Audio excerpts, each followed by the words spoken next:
Cien años de soledad es una novela del escritor colombiano Gabriel García Márquez, ganador del Premio Nobel de Literatura en 1982. Es considerada una obra maestra de la literatura hispanoamericana y universal, así como una de las obras más traducidas y leídas en español. Primera etapa: fundación y primeros años de Macondo. Desde que Úrsula Iguarán se casó con su primo, José Arcadio Buendía, teme engendrar un niño con cola de cerdo, como consecuencia del parentesco. Por ello, se niega temporalmente a consumar el matrimonio. Esto es causa de que Prudencio Aguilar se burle de José Arcadio Buendía, quien, ofendido, lo mata en duelo para salvar su honor. Desde entonces, el fantasma de Aguilar lo persigue, y José Arcadio decide irse del pueblo. Inspirado por un sueño durante su travesía en la selva, José Arcadio Buendía decide quedarse en ese punto del camino y fundar Macondo, pueblo que crece poco a poco. El pueblo recibe con frecuencia las visitas de los gitanos. Su líder, Melquíades, trae siempre artefactos y objetos que obsesionan a José Arcadio Buendía. Para entonces, el joven matrimonio ya ha concebido a 3 hijos: José Arcadio, Aureliano y Amaranta. Además, adoptan a Rebeca, la hija de unos parientes. El incesto es una preocupación constante en Úrsula, quien con los años observa cómo Receba y su hijo José Arcadio se enamoran y se casan. A Macondo llega la peste del insomnio, la cual trae consigo la del olvido. Un brebaje de Melquíades pone fin a la peste. El éxito es tal que el gitano se queda a vivir en Macondo, tiempo en el cual escribe unos pergaminos que solo serán descifrados muchos años después. El patriarca, José Arcadio Buendía, vuelve a encontrarse con el fantasma de Aguilar y enloquece. La familia entonces lo amarra a un árbol del patio trasero, donde morirá de un infarto. Segunda etapa: la guerra civil y el coronel Aureliano Buendía. Al estallar la guerra civil, Aureliano Buendía lucha contra los conservadores, comandando un grupo de soldados de Macondo. Nombra a su sobrino Arcadio como jefe civil y militar del pueblo.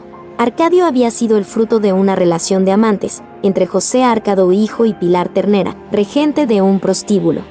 Fue criado en casa de sus abuelos, a condición de que se le ocultara su origen. Creció pensando ser hijo del gran patriarca. Cuando es nombrado jefe de Macondo, Arcadio se vuelve un dictador y tiraniza el pueblo. Muere fusilado por los conservadores. Durante su actividad como líder de los liberales, el coronel Aureliano Buendía enfrenta un total de 32 batallas, de las cuales sale siempre perdedor. Cansado, pronto el coronel comprende que la lucha armada no tiene sentido. Con el tiempo, Aureliano firma un tratado de paz, tras el cual intenta suicidarse. Regresa a Macondo, donde pasará el resto de su vida haciendo y rehaciendo pescaditos de oro. Tercera etapa: la fiebre bananera. Aureliano concibe 17 hijos de madres diferentes. Uno de ellos, llamado Aureliano Triste, promueve el tren a Macondo, lo que activa el comercio y permite la llegada de inventos, como el telégrafo y el cine. Esto atrae la inversión de un grupo extranjero en una plantación de bananos. La plantación genera la ilusión de prosperidad del pueblo, pero una huelga de trabajadores hará que todo esto acabe en una auténtica masacre. Los inversionistas, luego de haber explotado el pueblo, se retiran con su dinero y Macondo vuelve a la pobreza. A partir de ese momento, el pueblo sufre lluvias constantes por casi 5 años. Úrsula, la matriarca centenaria, que ha cuidado de toda la familia, espera el fin de las lluvias para morir y descansar en paz.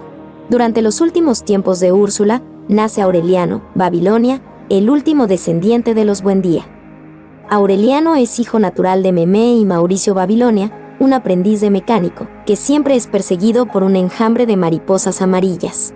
La religiosa y tiránica madre de Memé, Fernanda del Carpio, se opone a la relación, saca a Mauricio del camino, manda a Memé a un convento, le quita al niño y lo cría, haciéndole creer que ha sido encontrado en una canastilla. Cuarta etapa: el fin de Macondo. Pasan los años y poco a poco el pueblo se va vaciando.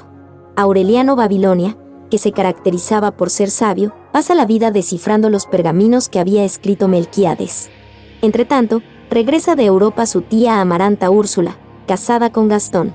Sin saber de su parentesco, ambos se enamoran, Gastón se va, pero ella queda embarazada. Durante el parto, en el que ella muere, da a luz a un niño con cola de cerdo. Aureliano intenta buscar ayuda, pero al no encontrar más que a un cantinero, se emborracha y se queda dormido. Cuando despierta y regresa, el niño ha sido devorado por las hormigas. Finalmente, Aureliano logrará descifrar los pergaminos de Melquíades, porque las estirpes condenadas a 100 años de soledad no tenían una segunda oportunidad sobre la tierra.